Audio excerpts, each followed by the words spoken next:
Saxon's Calculus, Lesson 64, just starting of Part B, which was motion due to gravity, had a problem and it shut off. So I was just mid-sentence when I said, when you are below the Earth's surface, it will be negative. And then I went into example 3, and I had started it, so we're going to have to backtrack here. And I'd already given you this fact. So we were on basically read it and start with A. A ball is thrown vertically into the air so that its height in meters at any time t seconds is this equation. So the height, negative 4.9 t squared plus 20t plus 2. Question A says, find the height of the ball and the velocity of the ball when the t is 1. So to find its height, you take the original equation and you just plug in the 1. So, I see that I failed to write a negative here. Anywho, 1 squared, 1 times the negative 4.9 plus 20 plus the 2 ended up being 17.1 meters for the height. Then for the velocity, we needed to derive, so I took the equation and that made it negative 9.8 t plus the 20, and then plug in the 1, and that gives us 10.2 meters per second. Now, part B says, at what time is the ball the greatest distance from the ground? So we need to find our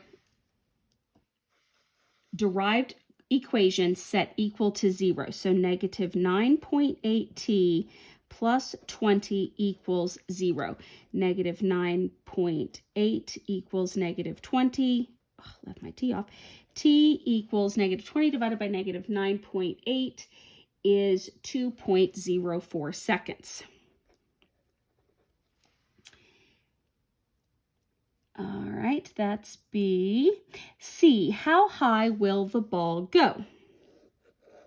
Well, if the highest time is 2.04, then you want to plug 2.04 into your original equation. So negative 4.9 with 2.04 squared plus 20 times the 2.04 plus the 2.